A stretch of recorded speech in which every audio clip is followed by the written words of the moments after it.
الحمدللہ رب العالمین والصلاة والسلام علی خیر خلقہ محمد وآلہ الطیبین الطاہرین واللعن الابدی علی اعدائہم اجمعین۔ رسالہ صدوق کی روشنی میں امیر المومنین علیہ السلام کے وہ 400 آداب بیان کر رہے تھے جو دنیا اور آخرت کی کامیابیوں کے حوالے سے آپ نے بیان فرمائے۔ میں نے عرض کیا تھا کہ یہ بالکل کشکول کی طرح ہے، یعنی عبادات کی اہمیت بھی بیان کی گئی ہے، اخلاقیات کو بھی بیان کیا گیا ہے، حلال حرام کو بھی بیان کیا گیا ہے، حتیٰ یعنی اپنے بچوں کے لیے اگر کسی دودھ پلانے والی خاتون کا انتخاب کرنا پڑے اس کو کس قسم کا ہونا چاہیے، ہوشیار ہونا چاہیے، عقل مند ہونی چاہیے، سادہ بیوقوف نہیں ہونی چاہیے، دیوانہ نہیں ہونی چاہیے، اس لیے کہ دودھ کے ذریعے اس خاتون کی عادتیں، اس کا مزاج اور اس کی طبیعت وہ انسان تک جو ہے نا وہ منتقل ہوتی ہے۔ اچھا، یہاں جو ہے نا وہ ایک مرتبہ حلال گوشت اور حرام گوشت جانوروں کا بھی آپ نے ذکر چھیڑ دیا ہے۔ فرمایا تنزہوا عن اکل الطیر الذی لیست له قانصۃ ولا سیسیۃ ولا حوصلہ۔ اچھا، ان پرندوں کا گوشت کھانے سے پرہیز کرو جن کا وہ فارسی میں سنگدان، بالکل حلق کے نیچے جو تھیلی سی ہوتی ہے، میرا خیال پوٹا وہ نہیں ہے، پوٹا وہ ہے جو بالکل اس کے ساتھ ہوتی ہے، وہ پتہ نہیں تیلی کے ساتھ، اور اس کو کاٹ کے اندر سے صفائی کر کے کھایا بھی جاتا ہے۔ یہ کلیجہ وغیرہ اس کے ساتھ بیچتے ہیں، بکتے ہیں۔ یہ جو سنگدان ہے وہ نہیں کھاتے، وہ بالکل وہ تھیلا سا ہوتا ہے، یہ بالکل تھیلا ہوتا ہے، اور اس کے اندر جو ہے نا وہ جو بھی چیز جو ہے نا وہ گودام سٹور کی طرح جو چیز بھی کھاتی ہے وہ اس کے اندر یوں آپ ہاتھ لگائیں تو پتہ چلتا ہے نا۔ وہ جو پوٹا ہوتا ہے وہ بالکل جسم کے اندر ہوتا ہے، اور اس کو آپ چھری سے کاٹ کے وہ اندر جو پتھر یا اس قسم کی شیشے تک کھا جاتا ہے، اس میں اتنی حرارت ہوتی ہے کہ وہ پتھر بھی وہ ہضم ہو جاتا ہے۔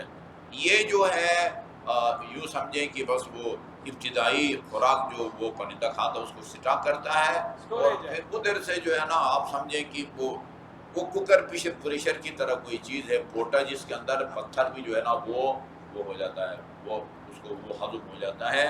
تو کہا کہ جس کا سنگدان اور پوٹا ہو اور قانصہ، اس کے پاؤں کے پیچھے کوئی کانٹنما چیز ہوتی ہے، یہ اگر ہے، ان تینوں میں سے کوئی علامت اس کے اندر ہے تو اس کو کھاؤ ورنہ نہ کھاؤ۔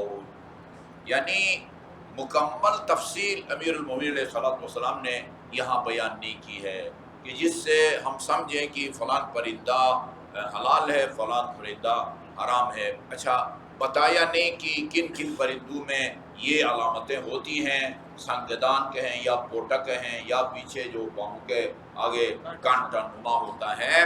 اس لیے یہ پورے چیپٹر میں توضیح مسائل کا میں لایا ہوں، یہ پڑھ کے سناتا ہوں، آپ کا اندازہ ہوگا کہ کون سے پرندے حلال ہیں اور کون سے پرندے حرام ہیں۔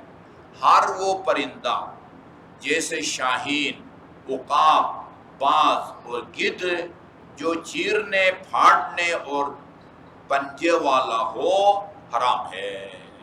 سبا، یہ آپ کا چیتا، شیر، بھیڑیا، ان کو بھی عربی میں سبا کہتے ہیں، درندے، اور ان کو بھی جو ہے نا یہ آپ نے دیکھا ہوگا، وہ جانور کو یا کسی بھی حتیٰ گائے بھینس کی لاش بھی ہو تو وہ ایک پاؤں اس کے اوپر رکھ کے جو ہے نا وہ چیل وغیرہ یوں منہ سے اس کو پھاڑتے ہیں، جبکہ یہ بیچاری مرغی وغیرہ کوئی دانے مل گیا یا جن کا وہ چھوٹا جس کو وہ منہ میں ڈال کے نگل سکے اس کو اٹھاتا ہے، باقی پھاڑنے چیرنے کی صلاحیت جو ہے وہ یہ عام مرغیوں میں، کبوتروں میں، تیتروں میں، بٹیر، ان میں وہ صلاحیت نہیں ہوتی ہے۔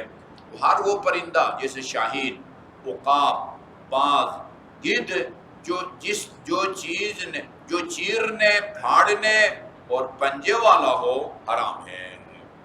اسی طرح کوے کی تمام قسمیں، یہاں تک کہ پہاڑی کے کوے بھی احتیاط واجب کے طور پر حرام ہے۔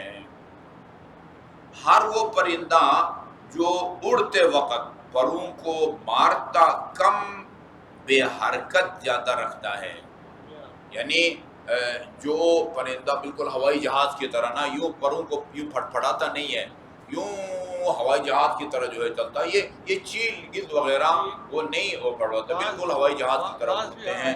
یا ہر وہ پرندہ جو اڑتے وقت پروں کو مارتا کم، بے حرکت زیادہ رکھتا ہے۔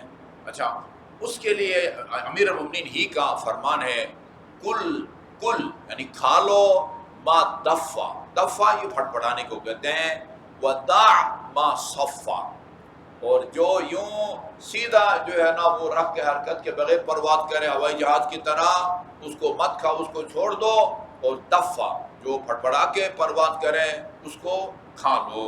یہ ظاہر امیر المومنین کا فرمانی ہے، جس کی روشنی میں یا کم ہے وہ حلال ہے۔ اسی فرق کی بنا پر حرام گوشت پرندوں کو حلال گوشت پرندوں میں سے ان کی پرواز کی کیفیت دیکھ کر پہچانا جا سکتا ہے۔ یہ پرندوں کو آپ دیکھیں جو اس طرح پرواز کرے حرام ہے، جو ہوائی جہاز کی طرف پرواز کرے وہ حرام ہے، پھڑپھڑا کے جو اڑے پرواز کرے وہ حلال ہے۔ لیکن اگر کسی پرندے کی پرواز کی کیفیت معلوم نہ ہو تو اگر وہ پرندہ پوٹا وہی ہوا جس کو آپ چیر کے اندر سے گند نکال کے کھاتے ہیں اور بڑا لذیذ ہوتا ہے، کافی دیر سے پکتا ہے، تو یا سنگدانہ اور پاؤں کی پشت پر کانٹا رکھتا ہو تو وہ حلال ہے۔ قانصہ، حوصلہ اور پتہ نہیں حسیسیہ، یہ تین علامتوں کا ذکر کیا ہے امیر المومنین نے۔ یہ باقی دفع، صفا، یہ جو ہے نا پوری تفصیل بیان نہیں کی ہے، صرف 3 چیزوں کو بیان کیا ہے۔ پرندوں میں سے جو سنگدان رکھتا ہو، پوٹا رکھتا ہو یا وہی پنجا رکھتا ہو اس کو کھاؤ، باقیوں کو مت کھاؤ۔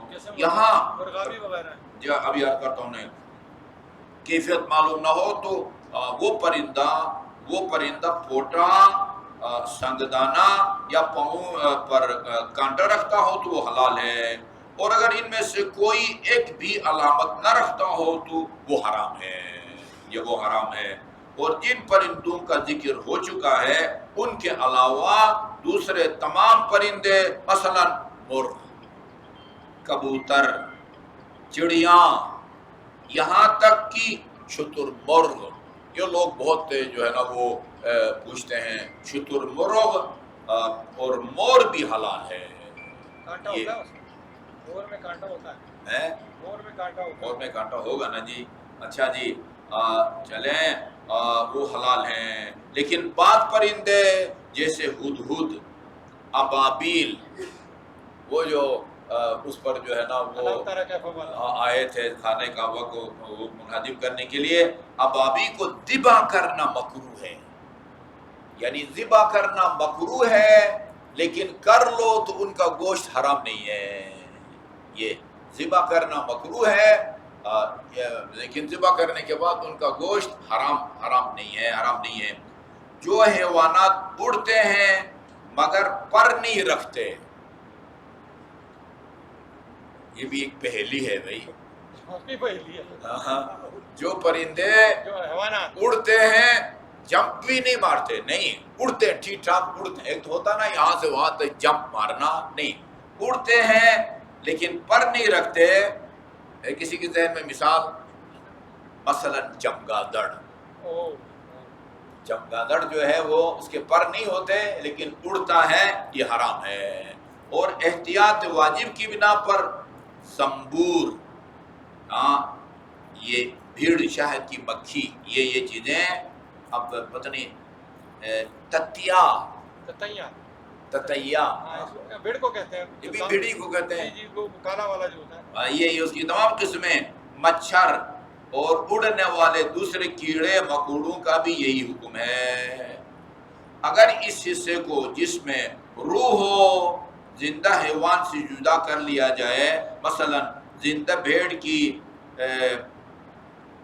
چکتی یا چکتی، چکی چکتی، چے کاف تے یہ لکھا ہوا ہے، اچھا ہمارے یہاں چکی کہتے ہیں پنجاب۔ ایک چکتی، یا گوشت کے کچھ مقدار کاٹ لیا جائے تو وہ نجس اور حرام ہے۔ حلال گوشت ہے، اس کی آپ جو ہے نا وہ زندگی میں اس کی ٹانگ کاٹیں جو ہے نا وہ کباب بنانے کے لیے، تو یہ حرام ہے جب تک اس کو ذبح نہیں کریں گے یا جدا کیا جائے، مثلا تو وہ کاٹ دیا ہے وہ نجس اور حرام ہے۔ حلال، اچھا جی، اور اس کے علاوہ یہ تقریباً حکم ہے۔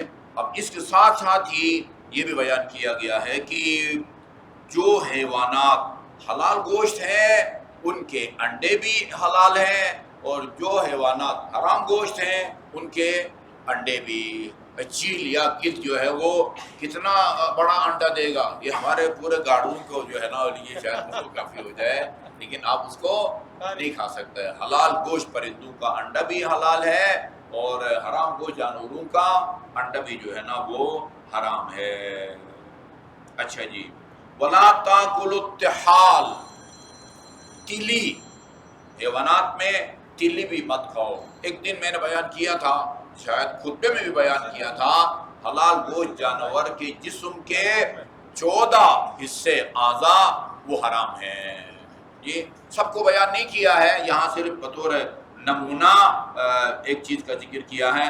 لا تاکل الطحال جو ہے نا بالکل کلیجے کی شکل کا ہوتا ہے، جو ہے نا تلی، اور اس کو جو ہے نا وہ مت کھاؤ۔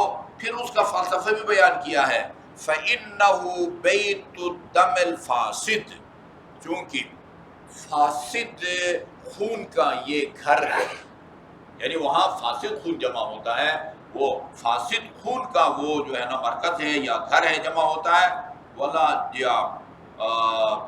اتَّقُوا الْغُدُدَ مِنَ اللَّحْمِ، غدود جسم کے مختلف حصوں میں غدود ہوتے ہیں، ان سے بھی جو ہے نا وہ پرہیز کرو، یعنی ان کا بھی کھانا جائز نہیں ہے، حرام ہے۔ جی ہاں، کیوں؟